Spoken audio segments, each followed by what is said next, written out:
Hey, what if your dream renovation turned into a nightmare because you trusted the wrong contractor? Well, in today's episode of Top Dog Tips, No BS Business Advice, we uncover what every Calgary homeowner needs to know before hiring a renovator and how one woman is changing the game. Elaine Coates, founder of Calgary Renovation Contractors Association, is here to expose the risks, reveal the red flags, and share how CRCA is helping homeowners connect with verified ethical trades. So while giving trades a powerful platform to grow. So if you're planning to reno, you're a contractor looking to stand out, don't miss this one.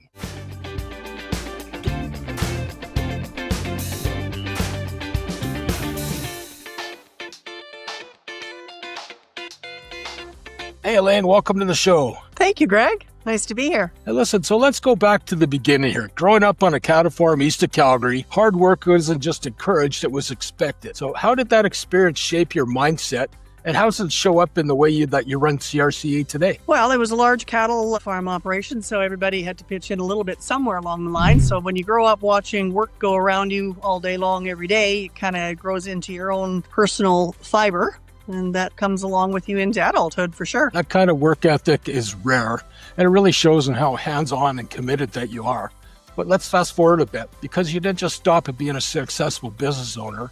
You've worn all the hats, on the tools, training installers, running your own company. But at some point you saw a pattern. What was the turning point that you realized the industry needed more than just good trades? It needed a trusted referral network. Well, I spent many years on the Calgary Home Builders Renovators Council, and I've seen the holes there as far as, homeowners were still calling in with complaints and concerns and, civil lawsuits and all those scary sort of things that unfortunately will still probably go on in this world. And I thought, well, somebody's got to do something about it. The new home industry is, it's governed on in its own way, which is great. But the renovation world, I still seen the holes there. And I thought, well, then I'm going to do something to attempt to save some homeowners or light commercial consumers the headache of possibly avoiding a shoddy renovator, shoddy trade suppliers, that sort of thing. So that's where it all sort of got motivated from. Yeah, again, impressive. You didn't wait for somebody else to fix the problem.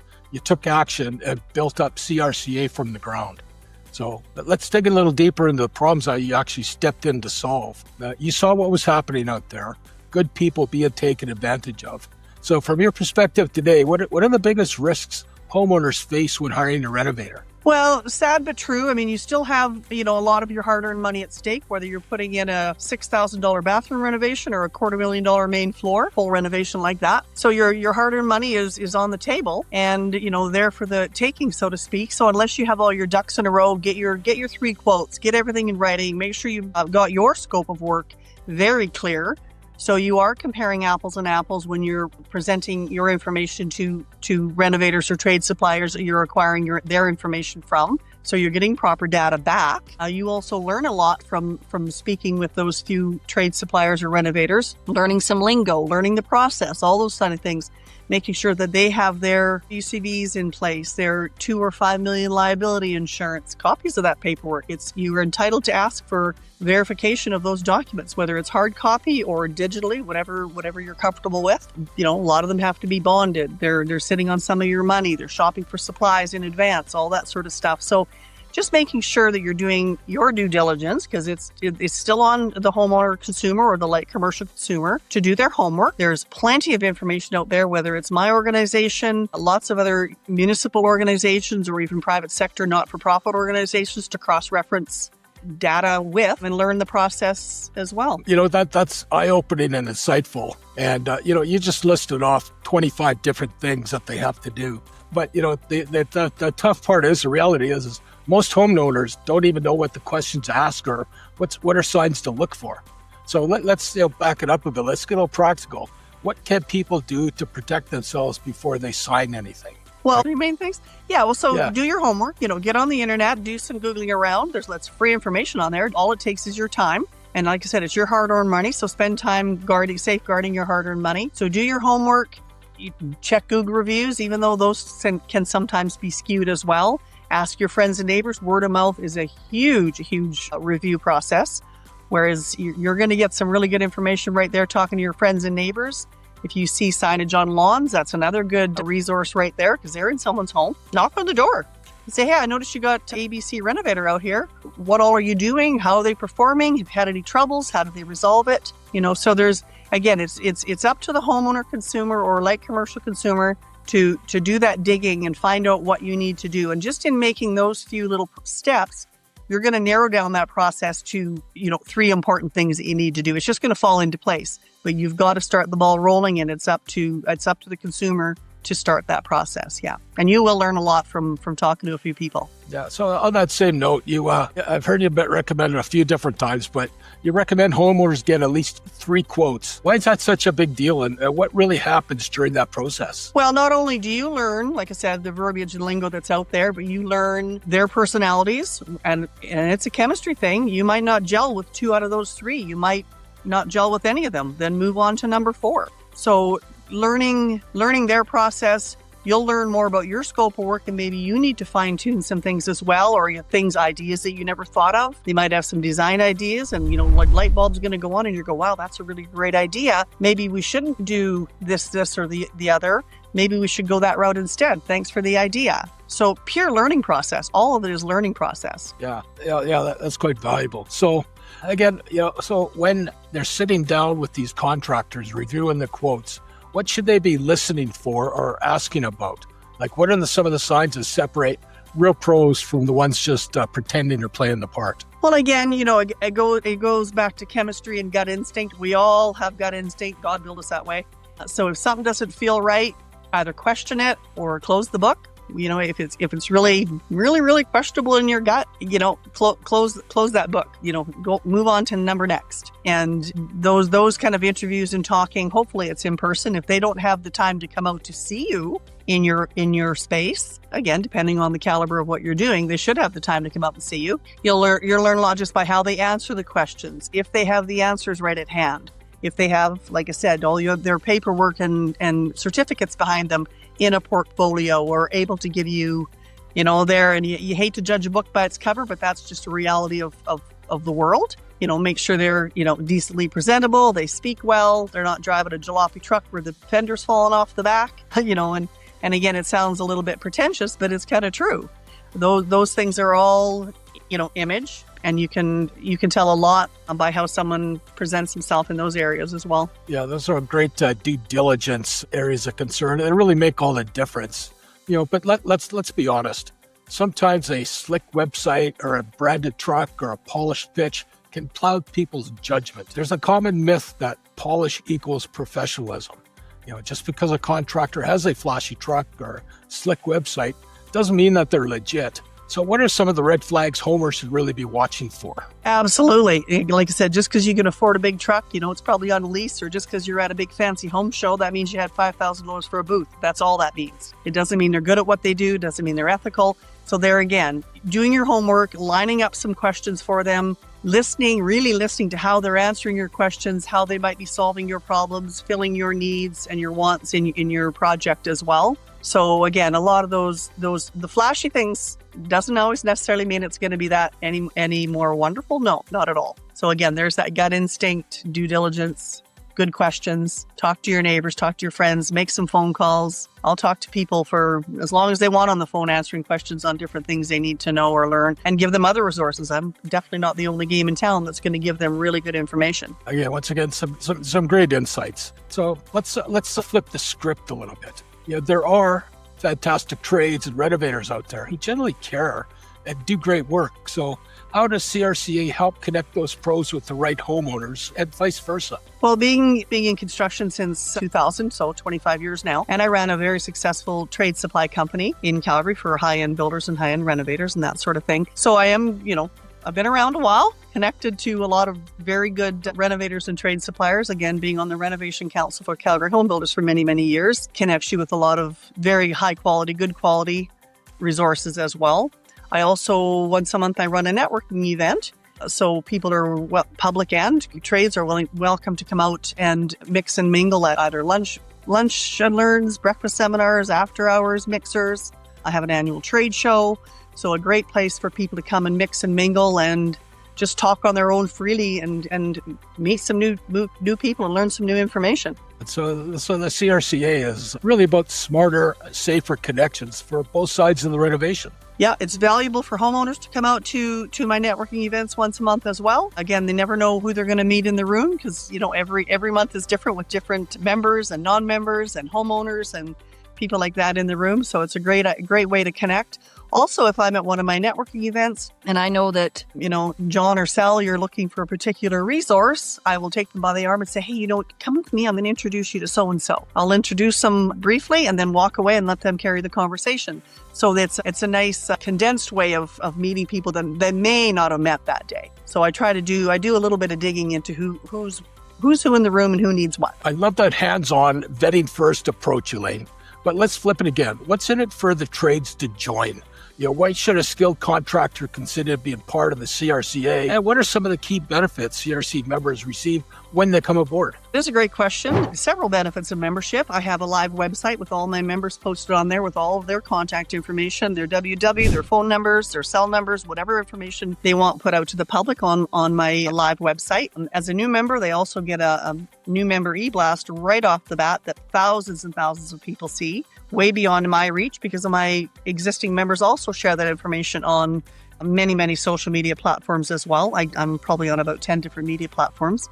Also, the networking events, they also, as a member, you qualify to host or co-host or sponsor your own event. So whether you have a shop or a showroom or a shop yard, even if you don't, I will match you up with a member that also wants to co-host an event and put the 2 or 3 people together and have a multi-sponsored event where, again, the public, non-members, everybody is welcome to attend. So they get a very, very large amount of social media, marketing, branding, promotion.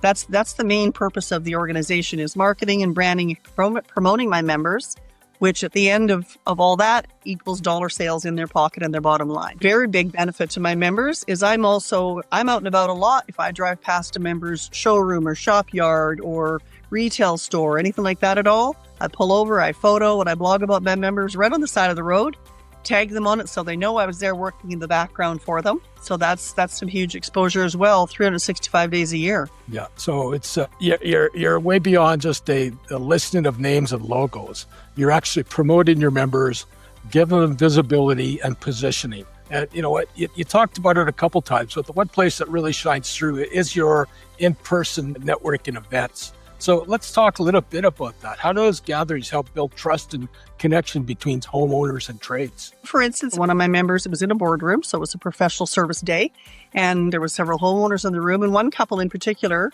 when they first arrived, they thought, maybe we're in the wrong room, maybe there's not going to be the right information for us, looked like a business meeting, that sort of thing. I said, well, just, grab a sandwich, have a seat and listen, and as we, went around the room introducing each other and bantering and sharing information and knowledge, they were the last ones to leave. 20 minutes later, they couldn't believe they picked up about 4 different pieces of information from permitting to all that information that they did not expect to gather just for 2 hours at a time at a free event for them and a sandwich lunch. So they learned a lot that day. So just being amongst a huge variety of renovators and trade suppliers and professional services in my room every month is a huge benefit to homeowners and trade suppliers, for sure. Yeah, that's such a great example. It just proves the value of simply showing up. You don't know what you don't know, and just show up, right? So yeah. So just in that the 2 hours that they spent being there, that could have saved them from making a huge mistake that potentially could have cost them $100,000 loss. They don't know, but now at least they didn't make that mistake. But the pace of growth in Calgary, these kinds of meaningful local connections are more important than ever. So what's your take on the future of renovations and construction industry in Calgary, especially with everything going on that you're seeing on the ground? Well, as we all know, Calgary is nonstop growing, and it used to be, a certain area of the city was growing, southwest Calgary. Now it's every road out of the city has construction in it. So we're growing and booming from every direction. So, finding more than ever, I think it's more important to find out where you want to live, what amenities you need. Do you need schools? Do you need this? Do you need that? Do you need access to the mountains? Do you want to go, north to Edmonton frequently or south to Crow's Nest Pass every second weekend or whatever your needs are? So the builders and renovators are very good at marketing themselves. So again, keeping your eyes open, making lists, learning as you go along as well. Don't be hasty in jumping into anything in particular, assuming that you've got the time to invest to learn all those different needs and whatnot that you have, it will definitely safeguard your project and your money a lot better if you're way more prepared as far in advance as you can, because the city's getting bigger and there's a more variety of different trade suppliers moving to Calgary, renovators starting up in the industry. So you really have to be on your game and make sure that you're doing your homework for sure, because the city is not stopping anytime soon. With all that growth comes both opportunity and pressure for both homeowners and trades alike. So kind of let's bring this home with a message for both sides of the industry. If you had one message for homeowners and one message for trades right now, what would it be? Message for the homeowner, again, it sounds trite, but do your homework, know your project, know what you want. Walk around your house. If you're doing a renovation, walk around your house with a notepad and pen, husband or wife beside you doing, or even if you're on your own, whatever. So be very clear on what you want. Don't settle. Don't let anyone talk you into what you don't want. So know yourself, know your project. That's gonna gain you huge ground. And as a renovator or a trade supplier in this industry, definitely have your ducks in a row with all your liabilities and all your paperwork in place that you need. And again, that's all information that you can find anywhere. If you're not sure, give me a call. But there's lots of information out there to learn how to start a company, be a good company, right out the gate, use your ethics. And if you don't, you probably shouldn't be in any industry really if you're not highly ethical and know how to treat people well. Because again, you work hard for your money and so do they. So you wouldn't appreciate being taken advantage of neither. So, play nice in the sandbox and everybody will win, because there's some beautiful homes being built and renovated. And there's some extremely skilled labor in this city. Like I've seen some very high-end stuff. So there's no reason that you should have to settle. And it shouldn't have to cost you a fortune, double of what you think it was just to have a nice result. But you've got to be prepared and organized and do your homework. Yeah. That's solid advice, practical, honest, and grounded in experience. So, Elaine, where can people go to learn more, get connected, or ask for a trusted referral? Well, I'm old-fashioned. I love a good old-fashioned phone call. So they can phone me at 587-581-5533. That's my cell number, the only number I have. Or my website, Calgary Renovation Contractors.ca. There's all the list of the trade suppliers and some good information on there. And like I said, be prepared, do your homework, and certainly I'm open to phone calls all the time. There you have it, folks. Real talk with real solutions. So, Elaine, thanks again for the work you're doing and for joining us today. Thank you, Greg, and I look forward to helping the public as much as I can. Whether you're a homeowner looking for peace of mind or a trade professionally ready to rise above the noise, Elaine and the CRCA are making the connections that matter. So subscribe, share, and leave us a review, because Top Dog Tips is where Calgary trusted experts get found. Until next time, protect your investment, partner with pros, and prosper with confidence. I'm Greg Belanger, Top Dog, signing off. Hey, thanks for listening to today's episode of Top Dog Tips. You want more Top Dog Tips? Head over to yyccalgarybusiness.ca and subscribe so you never miss another episode. So do you have someone in mind who should be on our show? Tap the Be a Guest link on our homepage to apply. And if you're looking to raise your profile in your Calgary business community, join the YYC Calgary Business Network by signing up for a free business listing, and also check out our shop club designed to drive even more visibility and sales to your business. So until next time, stay visible, stay positive, and keep leading the pack. This is the Top Dog, Greg Belanger, signing off.